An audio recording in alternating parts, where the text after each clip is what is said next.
Quelles sont les opportunités de la côte parisienne? C'est ce qu'on va continuer à regarder ensemble dans cette vidéo. Pensez à vous abonner à la chaîne, activer la cloche si ce n'est pas déjà fait. On va continuer. Donc là, je passe en revue finalement toutes les plus grosses capitalisations de la côte parisienne. Bon, là, je suis quand même assez loin dans la capitalisation. Je pense que ça sera la dernière vidéo, puisqu'après, on va tomber dans les dossiers un peu plus bas en termes de market cap. Donc, dans cette liste, on va aller regarder Pull Up Entertainment, donc ancien Focus Home Interactive, Compagnie du Mont Blanc, Fontaine Pajot, Exaconta, Latécoère, Leaf, Precia, Wallis Group, NSE et Deezer. Comme d'habitude, les colonnes de la sélection. Ici, on a le symbole de cotation boursière, le nom d'entreprise, l'industrie dans laquelle elle opère, la market cap en dollars US, puisqu'on l'a pas en euros dans cet écran, malheureusement. Ça, c'est une limitation du logiciel. On est sur, ici, la croissance du chiffre d'affaires en rythme annualisé sur 5 ans, les multiples de valorisation par rapport au flux, valeur entreprise sur EBITDA, ratio coût-bénéfice, ratio coût free cash flow, valorisation par rapport aux actifs tangibles. On ne va pas l'utiliser ici, il n'y a pas vraiment de financière, il n'y a pas vraiment de décote sur actifs tangibles. Ici, on a le rendement des capitaux investis, donc c'est une rentabilité plutôt opérationnelle. Le rendement des fonds propres, mais à nouveau, on ne va pas l'utiliser ici parce qu'il n'y a pas de société financière. L'endettement en termes de dette nette sur EBITDA, donc le levier financier. Rendement du dividende, s'il y en a un.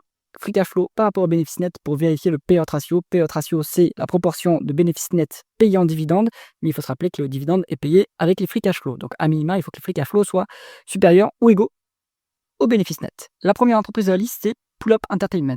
C'est un beau dossier, hein. C'est du jeu vidéo. Ils font pas mal de croissance.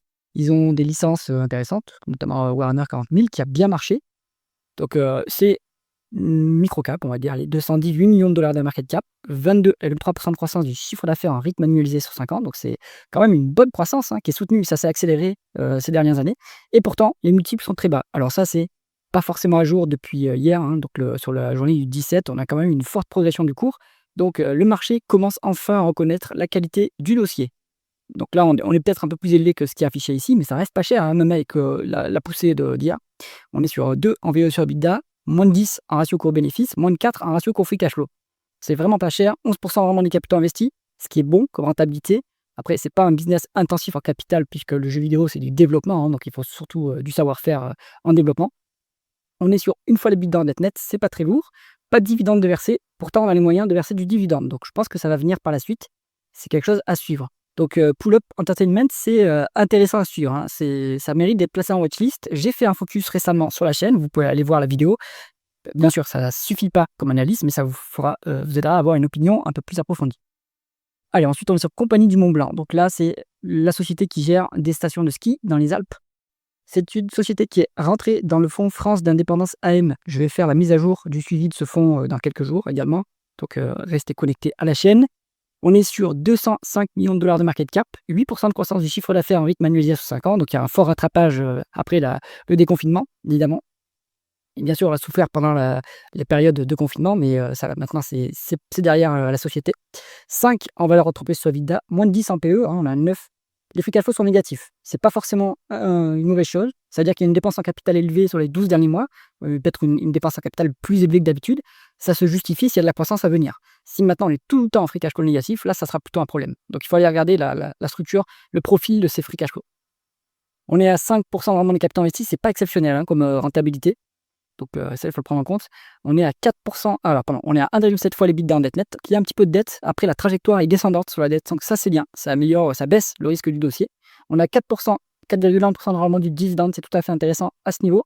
Toutefois, sur les 12 derniers mois, c'est pas soutenable, hein. On s'est endetté pour payer le dividende puisque les free cash flow sont négatifs. Donc ça, il faut regarder. Est-ce que en moyenne, on arrive à payer le dividende avec des free cash flow positifs, sinon, c'est pas soutenable. Donc Compagnie du Mont Blanc, c'est aussi un bon petit dossier. C'est un bon signal que William Higgins l'ait mis dans son fonds, c'est ouvert une position, donc intéressant.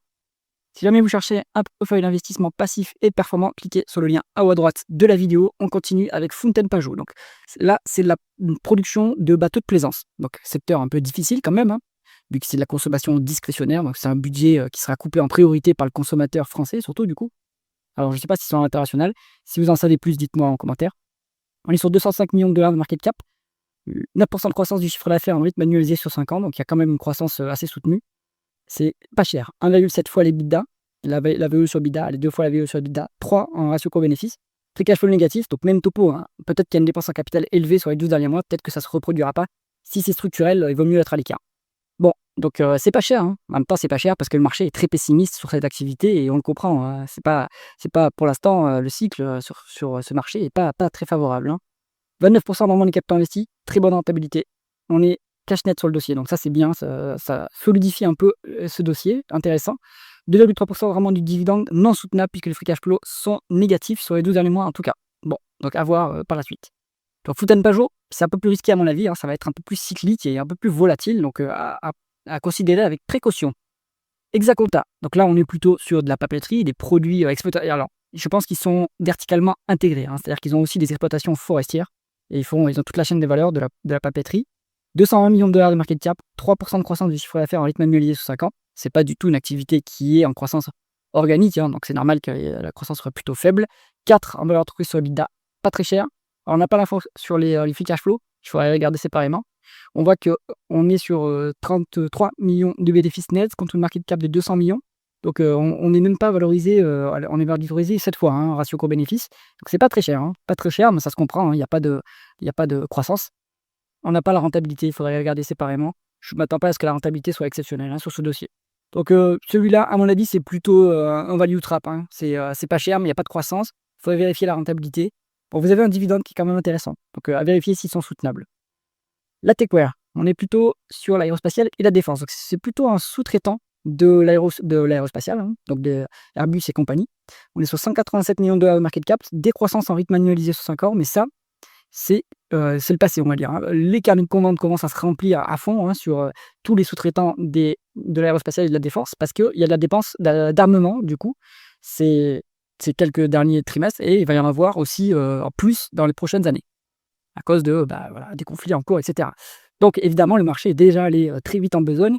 On est à 41 en BE sur EBITDA, donc le marché s'attend à une forte croissance. Maintenant, la rentabilité est négative. On fait des pertes et il y a beaucoup de dettes. Donc la dette qui est ici, il faut regarder s'il y a des obligations locatives dedans, hein. C'est une norme comptable IFRS 16 qui fait ça. Mais si c'est le vrai niveau d'endettement, c'est trop endetté. On fait une perte nette sur les 12 derniers mois et free cash flow sont négatifs. Donc moi, je pense que c'est trop dangereux. Même s'il y a la croissance à venir, pour l'instant, c'est beaucoup trop dangereux. Donc à l'écart. Ensuite, l'IF. Donc là, on est dans l'hydrogène. Donc j'entends hydrogène, moi, je pars en courant, hein. C'était la hype de, je sais pas, des années 2021-2022. Terminé, hein. L'hydrogène, pour l'instant, il n'y a pas de business model trop profitable pour l'instant. Donc on est sur une micro-cap, 185 millions de dollars de market cap. C'est pas coté depuis très longtemps, donc on n'a pas la croissance du chiffre d'affaires sur 5 ans. Les multiples, ils sont pas affichés, mais ils sont négatifs, hein. De toute façon, on est sur un bénéfice net négatif, free cash flow négatif. La rentabilité, c'est négatif aussi, puisqu'il n'y a pas de profit opérationnel. Alors la dette, je sais pas, il faudrait regarder s'ils sont endettés, mais voilà. L'IF, non, à mettre de côté absolument. Ensuite, on est sur Precia Molins. Donc ça, c'est un bon petit dossier, une bonne petite micro-cap, qui est une bonne petite PME familiale. En plus, on est sur les instruments de pesage. Donc, intéressant, hein. Et en plus, ils sont internationalisés, hein. De mémoire, ils ont une usine en Inde. Donc, intéressant ce petit dossier.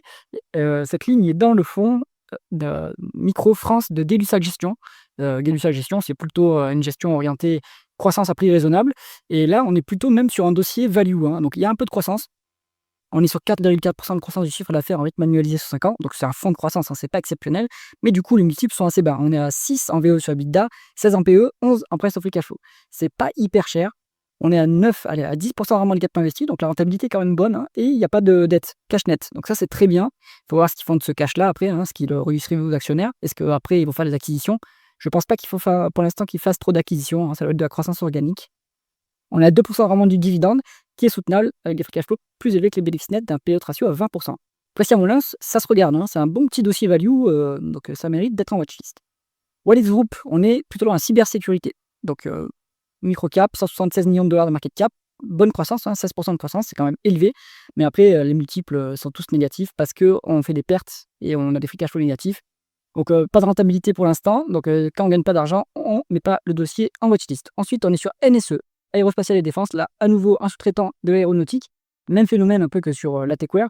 On est sur une boîte qui... alors là, ce qui est bien, c'est qu'elle gagne de l'argent quand même, hein. On a des bénéfices nets positifs, des free cash flow positifs. Maintenant, les multiples commencent déjà à être élevés, en fait. Bon, on est à 20 en valeur entreprise sur EBITDA, 46 en PE. À mon avis, il y a un biais sur les free cash flow. Il doit y avoir de l'exception d'aide qui fait que les free cash flow sont élevés, mais à mon avis, c'est pas durable. Et là, je pense que les multiples sont allés déjà trop loin et que le marché anticipe trop la croissance de la société. Donc, un peu cher, à mon avis. Bon, c'est quand même rentable, hein, 11% en moins des capitaux investis. Cash net sur le dossier.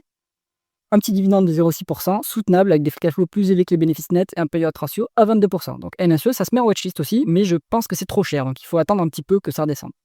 Deezer. Donc là, on est sur une société qui a été introduite en bourse, alors il y a plus de 5 ans, je pensais que c'était plus récent que ça. Mais streaming musical, c'est terminé, hein, il y a plus de match, hein, sur le streaming musical. Spotify a tout pris. Deezer, en fait, ils essayent de survivre, ouais, je pense, mais donc micro cap, 167 millions de dollars de market cap, 7,3% de croissance du chiffre d'affaires en rythme annualisé sur 5 ans, donc un fonds de croissance intéressant. On fait des pertes sur les 12 derniers mois, mais c'est une perte comptable parce qu'on a des free cash flow positifs. Alors, est-ce qu'ils sont structurellement positifs ou est-ce que c'est ponctuellement, ils ont de l'exceptionnel qui fait qu'ils ont des free cash flow positifs? Il faut aller regarder ça. Un price to free cash flow, c'est à 12. C'est pas exceptionnel. Alors, on n'a pas la VE sur EBITDA, dommage, il faudrait regarder séparément. Mais bon, vraiment les capitaux investis à 8,2%. Pourquoi pas, hein, c'est une bonne rentabilité. On est cash net sur le dossier, pas de dividende de verser. Moi, 10 heures, mais bon, si on s'arrête au quantitatif, bon, c'est incomplet ici, hein, donc il faut aller creuser. Mais moi, en termes de perspective, j'ai du mal à avoir 10 heures percées, en fait, hein, voilà, en fait, c'est sur un marché de plateformes, et sur les plateformes, dans les SaaS, hein, sur les plateformes, les sociétés, enfin, sur les, pardon, les software as a service, quand il y a une plateforme qui est dominante, elle prend tout le marché, hein, winner takes all. Donc Spotify est très très loin devant, là c'est une micro cap.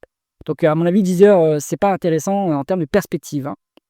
Alors, qu'est-ce qu'on va garder dans cette liste en fonction de son profil? Si vous êtes value, on peut aller sur Pull Up Entertainment, sur Compagnie du Mont Blanc, avec beaucoup de volatilité, avec beaucoup de précautions, du coup, Fountain Pajot, mais c'est un peu risqué. Precia, ça c'est une bonne boîte value de fonds de portefeuille. Après, alors, Exaconta, je pense que c'est un value trap. Après, sur des boîtes plus croissance, à mon avis, elles sont trop valorisées. La TQR, pourquoi pas, mais c'est trop cher. Et la NSE, c'est trop cher également. Donc, plutôt à mettre en watchlist si vous êtes un investisseur dans la défense slash aérospatiale et dans la valeur de croissance. J'espère que cette analyse vous a intéressé. Si c'est le cas, mettez un pouce vers le haut et pensez à vous abonner à la chaîne. À bientôt.